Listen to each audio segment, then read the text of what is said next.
এইটা আসা উচিত না, ঠিক আছে আমরা আওয়ামী লীগ করবো কিন্তু উনাকে বাদ দিয়ে এইটা করার কথা জানেন। জি আমি বিশ্বাস করি, ধরেন আমি বিশ্বাস করি, প্রমাণ দিতে পারবো না, যদি দেশের সামনে নির্বাচন হয় 1 বছর পরে, আমি এটা প্রস্তাব করছি না, আমাকে কেউ ভুল বুঝলে আমি তাদের কাছে ক্ষমা চাইছি, সেই নির্বাচনে আওয়ামী লীগও আছে, ধরেন নির্বাচন করতে পারছে, কেউ কোনো মারপিট করছে না, বাধা দিচ্ছে না, সভা ভাঙছে না, ওই ভোটে আওয়ামী লীগ গো হারাহারি। নিউ ইয়র্কের ম্যানহাটন থেকে আপনাদের সঙ্গে আছে আমি খালেদ মহিউদ্দিন। টেকসই গণতন্ত্রের লক্ষ্যে নতুন রাজনৈতিক বন্দোবস্ত কায়েম করতে চায় অন্তর্বর্তী সরকারের যারা ক্ষমতাসীন তারা। অনেকে আবার বলছেন যে তাই এই অন্তর্বর্তী সরকার দিয়ে আসলে বাংলাদেশের অনেক কিছুই এখন সম্ভব হচ্ছে না, অনেক জায়গায় অনেক কিছু স্টাক হয়ে থাকছে, একটি নির্বাচিত সরকারি ক্ষমতা আসা দরকার। অনেকে আবার বলছেন যে এই সরকার কারো কাছে নির্বাচনের জন্য যাওয়ার জন্য বা নির্বাচন ঘোষণা করার জন্য দরকার কিছু সংস্কারও। এসব নিয়ে কথা বলতে আজকে আমাদের সঙ্গে আছেন নাগরিক ঐক্যের সভাপতি জনাব মাহমুদুর রহমান মান্না। জনাব মাহমুদুর রহমান মান্নার পরিচয় আলাদা করে আর দেওয়ার কিছু নাই। গত কয়েক দশক ধরে বাংলাদেশের রাজনীতির অনেক প্রধান চরিত্রের একটি জনাব মাহমুদুর রহমান মান্না, আপনাকে আমরা আমাদের অনুষ্ঠানে স্বাগত জানাই এবং আপনাকে অনেক ধন্যবাদ এবং কৃতজ্ঞতা আপনি আমাদের অনুষ্ঠানে যুক্ত হয়েছেন। আমাদের সাথে আরও থাকছেন বিএনপির আন্তর্জাতিক বিষয়ক সহ সম্পাদক রুমিন ফারহানা, ব্যারিস্টার রুমিন ফারহানা, আপনাকে আমাদের স্বাগত জানাই এবং আপনি আমাদের সাথে থাকছেন এবং সময় দিয়েছেন সেজন্য আপনিও আমাদের কৃতজ্ঞতা জানবেন।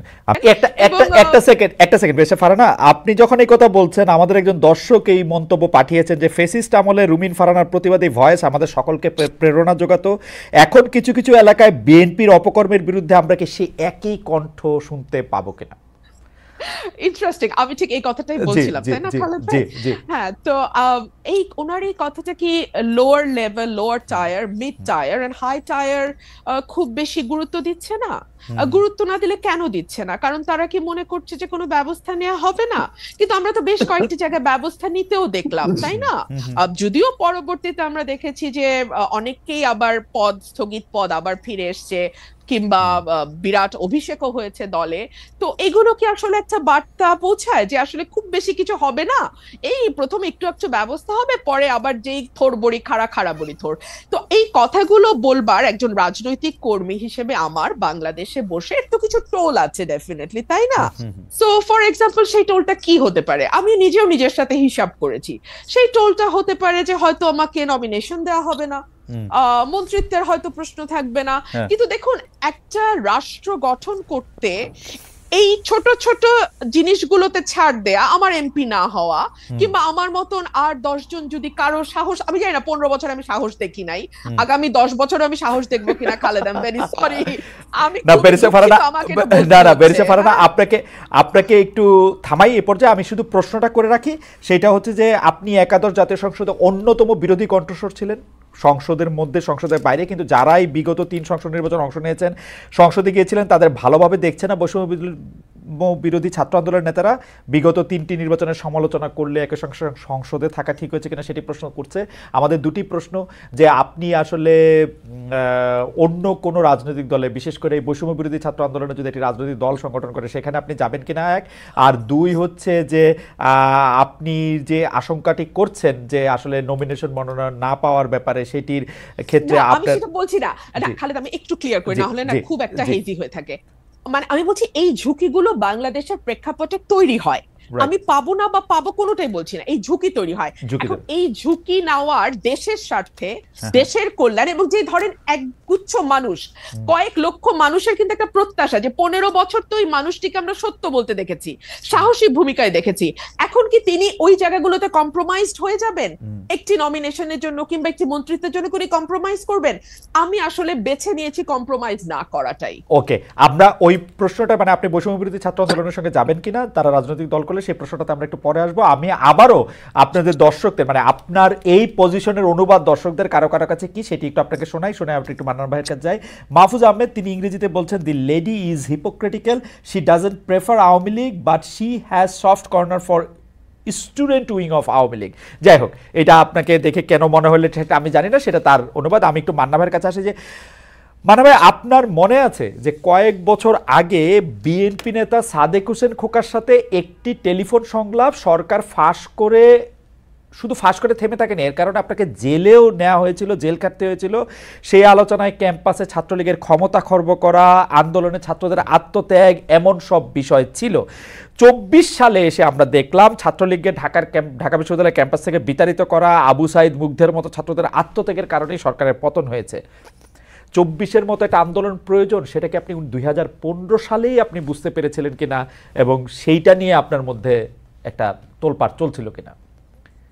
ওই রকম করে বলা ঠিক হবে না ভাই। কি ধরেন, আপনি একটা সুযোগ বুঝেই নিজেকে জাহির করার জন্য কথাবার্তা বলতে থাকলেন, এগুলো আলটিমেটলি লোকজনের চোখে ধরা পড়ে। আমি ওসব কাজ করি না। আর এই হিপোক্রেসি জিনিসটা এমন নয় যে আপনি খুব চালাক, আপনি এমন করে হিপোক্রেসি করবেন যে কেউ বুঝবে না, এরকম হয় না, শেষ পর্যন্ত ধরা পড়েই। এইটা একটা স্বতঃসিদ্ধ ব্যাপার যে আপনি যখন লড়াই করবেন, যার সাথে লড়াই করছেন সে যদি ট্রিগার হ্যাপি হয়, সে যদি ব্লাড থার্স্টি হয়, তাইলে কি হবে? আপনাকে রক্ত দিতে হবে, আপনাকে গুলি খেতে হবে। আপনি যদি সেটা রাজি না হন, তাহলে আপনি আন্দোলন থেকে রিটায়ার করতে হবে আপনাকে। আমি এইটুকু বলেছি। কিন্তু ধরেন একটা পর্যায়ে এসে এটা খুবই স্পষ্ট হয়েছে যে এই সরকার এমনি এমনি যাবে না, এবং তার জন্য রক্ত দিতে হবে, তার জন্য জীবন দেওয়ার প্রয়োজন আছে, অনেক বেশি কষ্ট সহ্য করতে হবে। কষ্ট তো আমরা সহ্য করছি না, কিন্তু এইরকম করে অকাতরে জীবন দিতে হবে, এই ব্যাপারটা আমরা বুঝি নাই। এটা যদি আমাকে বলেন যে আমি কি এটা ইভেন ধরেন জুলাই শুরুতেও বুঝেছিলাম, তা বুঝি নাই। কারণ কি, মানে নিজের বিবেকের মধ্যে এটা কল্পনাতে আসতে পারেন না, কল্পনাতে আসতে পারে যে এইরকম করে কেউ মানে নৃশংস হতে পারে, এরকম করে কেউ হৃদয়হীন হতে পারে। এইটা আমার বিবেচনার মধ্যে আসেনি। যদিও আমি খুব অনেস্টলি বলি, আমি কয়েকটা বক্তৃতায় বলেছি Sheikh Hasina she has a কি বললো মেটালিক হার্ট, ওইটা একটা জেনুইন হিউম্যান হার্টটা যদি হতো, তাহলে এই যে মায়ের কান্না ইত্যাদিতে এত দেখে উনি এগুলো নিশ্চয়ই বিচলিত হতেন বা ঘুরে দাঁড়াতেন বা ঘুরে যেতেন, করেননি তো।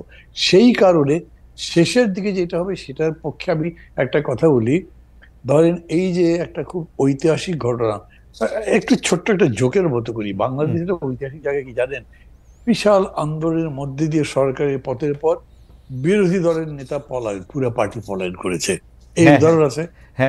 আবার সাম্প্রতিক উদাহরণটা হয়েছে এরকম যে বিশাল বিশাল গণঅভ্যুত্থানে সরকারের পতনের পরে যে মূল বিরোধী রাজনৈতিক দল তারা সাইড লাইনে আছে, তারা কিন্তু সামনে নাই, আন্দোলনের পতাকা তাদের হাতে নাই। এই যে এই ঘটনাটা ঘটলো, এটা কেন? এটা না বোঝার কারণে। 28 অক্টোবরের আগে যখন আমাদের লিয়াজো কমিটি বসছে, তখন কি প্রোগ্রাম করব আমরা, এই আলোচনা হয়েছে। আমি খুব স্ট্রেট বলেছি যে আমাদের নিজেদের কিন্তু এটা রেডি থাকতে হবে যে এরকম পরিস্থিতি হতে পারে। কারণ তারা তো ঘোষণা দিয়েছে যে তারা এগুলো করতে দেবে না, সমাবেশ করতে, কিছু করতে দেবে না। তখন মানে আমি ঠিক নাম বলে কাউকে ইমপ্লিকেট করতে চাচ্ছি না, কিন্তু তারপর বিএনপির পক্ষ থেকে বলা হয়েছে ভাই কত লোক মারা যাবে। I said you have nothing to do, কি করবেন আপনি? জীবন যদি যায় তো যাবে। আপনার যদি মনে থাকে যে, তাহলে আমি আপনাকে বলি যে আপনি আমার যে ক্যাসেটের কথাটা বললেন না খোকামের সঙ্গে, ওটা নিয়ে দেখতে পারেন। উনি জিজ্ঞেস করেছেন, ওই যে আমি যখন বলছি ইউনিভার্সিটি থেকে এটা করতে বেরোচ্ছি, তাহলে তো ওখানে রক্ত ঝরবে, গুলি হবে, লাশ পড়বে, তো মানুষ না, লাশ না, রক্ত ঝরবে, মানুষ পড়বে। তো আমি বলেছি যে আপনার কিছু করার নেই, আপনাকে করতে হবে, আমি তো পারছি না, তারা যদি পারে আবার তার বিরুদ্ধে দাঁড়াতে হবে। ঠিক এই কথা আমি বলছি যে আলটিমেটলি এইটা বোঝা গেছে, আপনাকে চ্যালেঞ্জটা নিতে হবে, আপনাকে পাঞ্জা লড়তে হবে, বলতে হবে আইদার ইউ অর বি, এখানে আর মাঝামাঝি কোনো জায়গা নেই। মানে আপনার জন্য প্রশ্ন হচ্ছে যে আমার প্রশ্নটা আমি একটু পরে করি, আপনি যদি চট করে। আপনার জন্য প্রশ্ন হচ্ছে যে আপনি জানেন যে হাইকোর্টের একটা অর্ডারে বলা হয়েছে যে জয় বাংলা বলার এখন আর কোনো বাধ্যবাধকতা নেই, যেটা সরকার বাধ্য করেছিল যে জয় বাংলাই হচ্ছে একটা স্লোগান। হাইকোর্ট অর্ডারটা আমি যেরকম বুঝেছি যে এটার বাধ্যবাধকতা নেই, যার ইচ্ছা সে দিবে, যার ইচ্ছা সে দিবে না, ব্যাপারটা এরকমই মনে হচ্ছে। আপনি এটাকে কিভাবে দেখেন যে এটা নিয়ে আসলে লোকজন আপনাকে প্রশ্ন করছেন? মানে প্রথম কথা হচ্ছে, ধরেন না কেউ আমাকে প্রশ্ন করে দেশে ওই জয় বাংলা আমাদের এখানে যখন তারা যুক্ত হচ্ছে তারা প্রশ্ন করছে। হ্যাঁ, তো আমি বলছি যে ধরেন এইসব কথার বা এগুলো অর্ডারের বা রায়ের যে লিগ্যাল ইমপ্লিকেশন, এটার মধ্যে আমি বলতে চাই না, বিকজ আমি ওটা বুঝি কম। কিন্তু আমি অলওয়েজ এই ধরনের অর্ডার পলিটিক্যাল মিনিংটা বুঝতে চাই। পলিটিক্যাল মিনিং যদি বলেন, তাহলে কোনো সময়ের জন্যই কোনো স্লোগান আমার জন্য বাধ্যবাধকতা হতে পারে না। এখন ধরেন জাতি রাজি হলো, তারপরেও বা কোর্ট রাইজে সবাই মেনে নিবে, কিন্তু আমার কাছে সেই স্লোগানটা পছন্দ নাও হতে পারে, আপনি তো আমার জোর করে চাপিয়ে দিতে পারেন না। ডেমোক্রেসি এরকম নয়, it is just the rule of majority, তার ওপিনিয়ন যাতে বলে তার ভিত্তিতে হয়। It is also right for the minority to express, যে তারা যাতে তাদের কথা বলতে পারে, তারা বলবে যে আমি ঠিক মনে করছি না। ওকে, ফেয়ার এনাফ। আমি আপনাকে যে প্রশ্নটি করতে চেয়েছিলাম, যে আপনি বলেছেন যে মানে বাংলাদেশে অনেক ফানি জিনিস হয়েছে, যে বিরোধী দলের নেতাকে আসলে আত্মগোপন করতে হয়েছে গণ অভ্যুত্থানের মুখে, যেটা মানে যেটা আসলেই ফানি, মানে যতবার আমার মনে হয় ততবারই আমার কাছে হাসি পায়। আপনি বলেছেন যে এত বড় একটা আন্দোলনের পরে প্রধান বিরোধী দলের হাতেই আসলে আন্দোলনের পতাকা নাই, সেইটাও একটা মনে রাখার মতো বিষয়। কিন্তু আমার কাছে যেটা হচ্ছে খুব মনে হয় যে শেখ হাসিনা, যিনি কারো কথা চিন্তা না করে কাউকে কোনো কিছু না জানিয়ে চলে গেলেন, পালিয়ে গেলেন, এখন আবার তিনি বলছেন তাকে আসলে পালাতে বাধ্য করা হয়েছিল, এবং তিনি বক্তৃতা দিচ্ছেন, সেই বক্তৃতা নিয়ে তার নেতা কর্মীরা আবার মানে এটা নিয়ে উৎফুল্ল হচ্ছেন। এই ব্যাপারটাকে আপনি আসলে রাজনৈতিকভাবে কিভাবে বিশ্লেষণ করেন? মানে আমি আওয়ামী লীগ করলে তো আমি মানে তার উপরে এতই রাগ করে থাকতাম বা এতই আমি মনে কষ্ট পাইতাম, এইটা এইরকম কেন? মানে এটা আমি একটু মান্না ভাই আপনার কাছ থেকে একটু শুনতে চাইবো। আমি একটু বেরেসা ফারানা থেকে আসি, একটু আপনি এটা একটু মানে আপনি একটু মানে আগে প্রশ্নটা করে রাখলাম যে বেরেসা ফারানা, আমি আসলে প্রশ্ন করেছিলাম যে বৈষম্য বিরোধী ছাত্র আন্দোলনের মধ্যে আপনি আসলে যুক্ত হবেন কিনা, এটা হবেন কিনা, জয় বাংলা নিয়ে আসলে আপনার মতামত আমরা একটু শুনে নিতে চাই, যেহেতু প্রশ্নটা উঠেছেই। আপনি একটু বলবেন যে হাইকোর্ট বলেছে যে এটার না, আমি আসলে কোনো দলে যাওয়ার কথা কল্পনাও করছি না, এটা আমার কোনো চিন্তার মধ্যেও নাই। আর দ্বিতীয় যে প্রশ্নটি, জয় বাংলা স্লোগান, দেখুন পুরাটাই তো পলিটিসাইজ হওয়া। এই যে আপনি না আলাদা আলাদা ভাবে কোনো প্রতিষ্ঠানকে রক্ষা করতে পারবেন না। আপনি যখন সকল কিছুকে একত্র করবেন একটি বিশেষ লক্ষ্যে, তখন আপনি পিসমিল বেসিস, আচ্ছা জুডিশিয়ারিটা ঠিক রাখি, কিংবা আচ্ছা থাক আমি প্রশাসনটাকে ঠিক রাখি, ইট ইজ ইম্পসিবল খালেদ ভাই।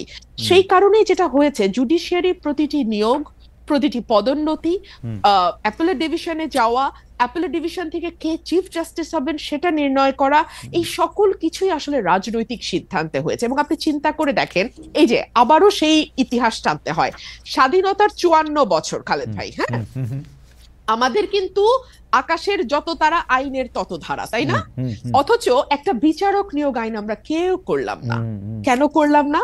কারণ আমরা না আসলে আমাদের খাস বল্টু পিল্টু লালটুকে বিচারক হিসেবে দেখতে চাই। এবং আমি চাই যে যখন আমি ক্ষমতায় আসব, তখন আমার যা যা মামলা যেভাবে হলে আমার সুবিধা হয়, রায়গুলো শেষে ভাবে হবে। হ্যাঁ, হাসিনা একেবারে নগ্ন ভাবে করেছে বলে না, আমাদের কাছে একেবারে চোখে মনে হয় যেন খুব বেশি আমাদের চোখে লেগেছে। কিন্তু বেরেসা ফারানা, আপনি যতবার এই কথা বলেছেন ততবারই আপনাকে এই কথা শুনতে হয়েছে না যে বিএনপি কি তার আগের আমলে করে নাই? আপনি যাদের লালটু পল্টু ঝন্টু মন্টুর কথা বলেছেন, যতবার বলেছেন ততবার তো আপনাকে একই প্রশ্ন বলতে হয়েছে যে বিএনপি কে এটা করে নাই কিনা।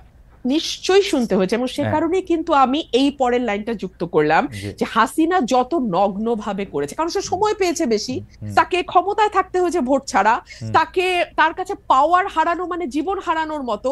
সুতরাং তার কাছে যেটা মানে তাকে যেভাবে সকল কিছু ভীষণভাবে ব্যবহার করতে হয়েছে, অন্য গভর্নমেন্টকে ততটা সুযোগও তারা পায় নাই এবং ততটা তাদের ব্যবহারও করতে হয় না। সেই জায়গাটাতে কিছুটা ডিফারেন্স আছে, মাত্রাগত পার্থক্য, let's put it in this way, মাত্রাগত পার্থক্য। হ্যাঁ, সে কারণে আমরা দেখছি যে বাংলাদেশে জাতীয় স্লোগান কি হবে এটাও হাইকোর্ট নির্ধারণ করে। একটা পলিটিক্যাল কোয়েশ্চেন, বাংলাদেশে নির্বাচন কিভাবে হবে, for God sake, it's a political question Khaled ভাই, তাই না? মানে আপনি যেই দলই করেন, যেই মতই করেন, কিংবা আপনি যাই হন না কেন, আপনি যদি সুস্থ মানুষ হন, আপনি যা বুঝবেন যে এটা পলিটিক্যাল কোয়েশ্চেন। কিন্তু এইটাও আমরা না হাইকোর্ট বা অ্যাপেলেট ডিভিশন থেকে এটা করায় নিব।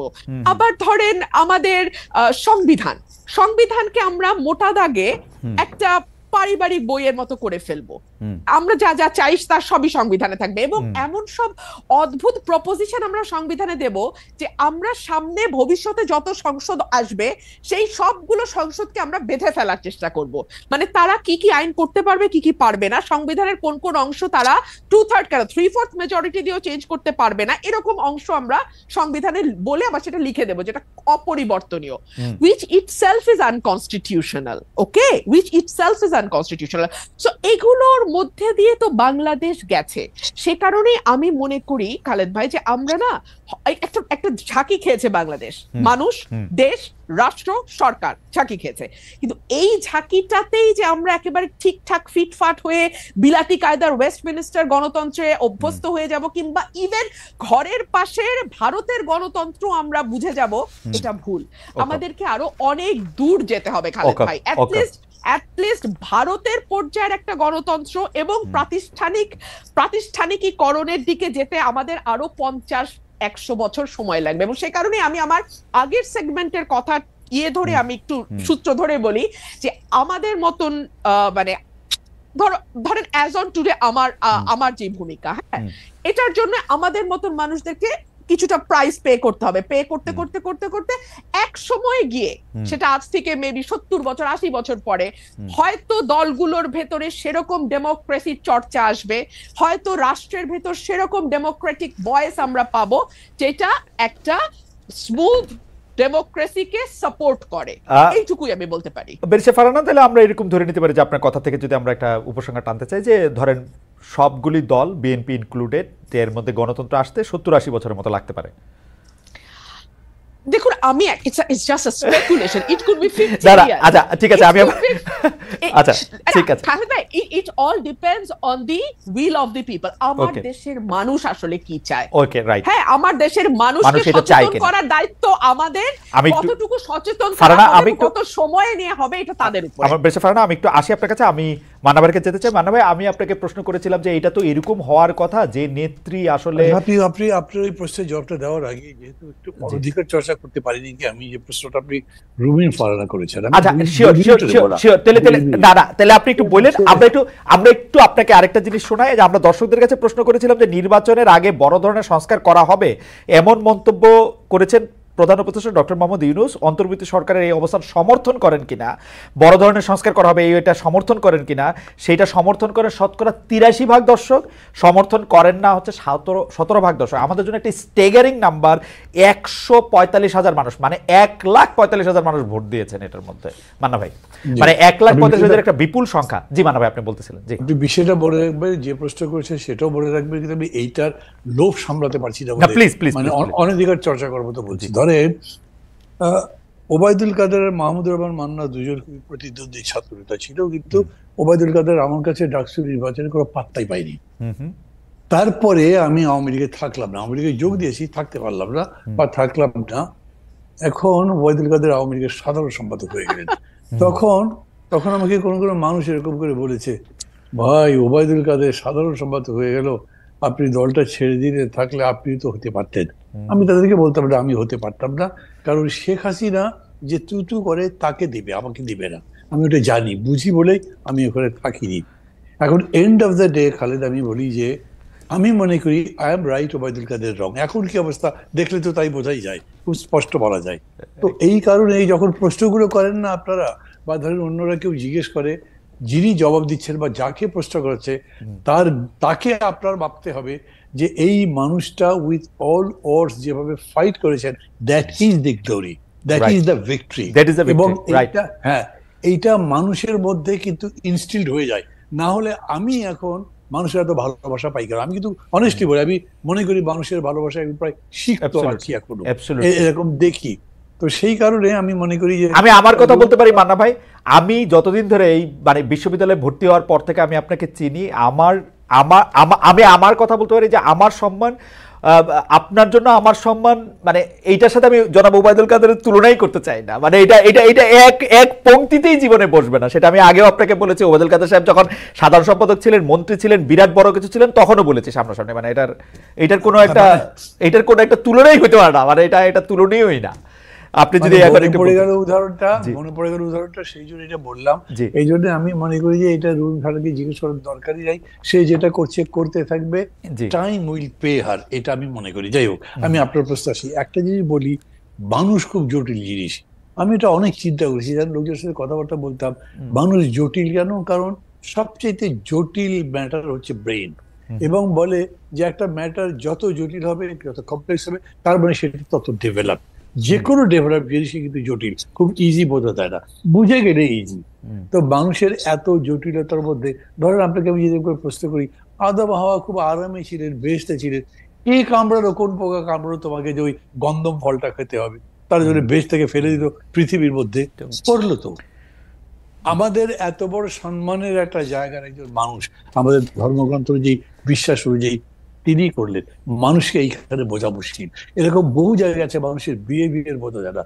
আমার নিজের কাছেও মনে হয় যে আমি যদি আওয়ামী লীগ থেকে চলে আসতে পারি, তো বাকি লোকগুলো, লাইক আমি নাম বলছি না, আমার সাথে বড় বড় সিনিয়র নেতা যারা আছেন, কোন সম্মান নিয়ে কোন মান নিয়ে তারা আছেন, আমার তো তাদের সাথে প্রায়ই কথা হতো, সবাই প্রায় কান্ত কথা বলতে বলতে, এই শেখ হাসিনা এই অপমান করেছে, উনি সম্মান করে না, ওই অমুককে এটা দিল, এইরকম রেগুলার। আমি তাদের বলি, ভাই এত কথা বলেন, তারপর ওর সাথে আছেন কেন? এখনো রুবেন এখানে আছে, তারপর আমি মনে করি সে বাইন্ড করে কিছু নেই। বিএনপির অনেক এরকম বলে বিভিন্ন ব্যাপারে, দল করেন কেন এটা? তো কি করবো আমি? সেই ভাই আপনাকে আমি যে ভাই আপনাকে আমি দল ছাড়তে বলছি না, আমি কোনো দল ভাঙার কাজ করি না, কিন্তু আপনার যদি মনেই হয় যে আপনার এই দলে অসম্মানিত হচ্ছেন, আপনি থাকেন কেন ওখানে? আপনি চলে আসেন। কিন্তু মানুষ এটা করে না। এই জায়গাটা আপনি কোনোদিন কিছু দিয়ে ব্যাখ্যা করতে পারবেন না।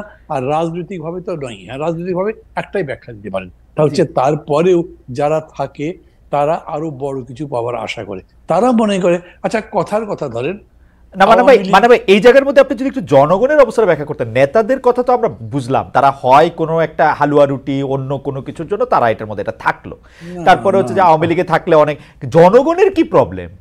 না না, আলাদা করতে পারবেন না তো, আলাদা করতে পারবেন না। এই জন্য যেগুলো অভিজ্ঞতা আমার আছে খুব, আমি যখন প্রথম আমার এলাকাতে ইলেকশন করতে গেছি, তখন তো টেলিভিশনে আমার নাম বলে, আবার এলাকায় এরকম কোনো নেতাই ছিল না যাদের নাম টেলিভিশনে বলে, যাদের নাম রেডিওতে বলে। লোকজন শোনে আর আমাকে দেখে বলে, আপনি এত বড় নেতা, আপনার পার্টি কই? আমার পার্টির নাম কি? ডাব বই, ওই নাম তো শুনি যাই। হ্যাঁ, তো ঠিক দেখেন, মানুষ আমাকে প্রশ্ন করেছে, আপনাকে যদি আমরা ভোট দিয়ে আপনি যদি জেতেন, আপনি তো সরকার করতে পারবেন না, তাহলে আপনি আবার কাজ করবেন কেমনে? তার মানে মানুষের মধ্যে পার্লামেন্টারি ডেমোক্রেসির ওই ফরম্যাটে তার কাছে আছে যে মানুষ একজন জিতলেই হবে না, তার মেজরিটি পার্টি মেম্বার জিততে হবে, তবে সে সরকার করতে পারবে, না হলে ইন্ডিভিজুয়াল একটাকে চয়েস করে আবার লাভ কি হবে? মানুষ এটা ভাবে। এই জন্যে ডেফিনেটলি আপনার পার্লামেন্ট, বুর্জুয়া পার্লামেন্টারি ডেমোক্রেসিতে it is a rule of the party. ওই পার্টি না করতে বলে তো হবে না। আমি মাহমুদ মান্না যদি আজকে বাংলাদেশের মানুষ রায় দেয়, উনি হচ্ছে বাংলাদেশের সবচেয়ে ভালো মানুষ, সবচেয়ে জ্ঞানী মানুষ, সবচেয়ে বুদ্ধিমান, বিচক্ষণ, ইত্যাদি ইত্যাদি, কিন্তু আর কোনো পার্টি নেই, আবার কি দাম আছে? আমি তো ডক্টর ইউনুসের মতো চান্স পাবো, ডক্টর ইউনুস এত বড় নোবেল পেয়ে আন্তর্জাতিক ব্যক্তি হওয়ার পরে একটা চান্স পেয়ে উপদেষ্টা হয়েছে, বাকি ওরকম কত লোক আছে, কেউ হতে পারেনি। তো কাজে ইন্ডিভিজুয়াল দিয়ে ওরকম পারবেন না আপনি, ওইখানে দল লাগবেই। এবং ওই কারণেই দল যদি বড় হয়, তাহলে দলের নেত্রী যিনি, তিনি একটা অখাদ্য হলেও মানুষ কি করবে ওটাই মুখে দিয়ে রাখবে, তার কাছে বিকল্প নাই, তো সেরকম করেই রাখবে। এটাকে মানুষের দোষ দিয়ে লাভ নাই। আপনি যদি মানুষের কাছে দলটা থাক, কিন্তু মানুষের মধ্যে এই আকাঙ্ক্ষা আসা উচিত ছিল না, যিনি 3টা নির্বাচন ম্যানিপুলেশন করেছেন, যিনি হচ্ছে বাংলাদেশের সকল প্রতিষ্ঠানগুলিকে ধ্বংস করেছেন, মানে সেটা নির্বাচন কমিশন হোক, পুলিশ হোক, আমলা হোক, বিচার বিভাগ হোক, ইউ নেম ইট, উনি করছেন। মানুষের মধ্যে থেকে এইটা আসা উচিত না, ঠিক আছে আমরা আওয়ামী লীগ করবো কিন্তু উনাকে বাদ দিয়ে, এইটা করার জানেন।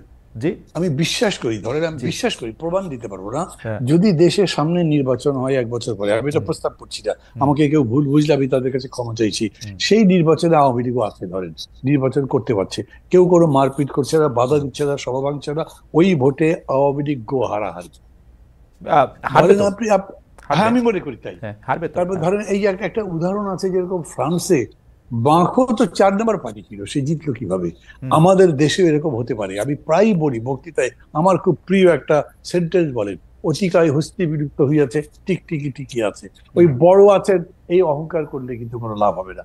আর সিংহ বনের রাজা হাতি রয়, যদিও হাতি প্রাণী হিসেবে বড়।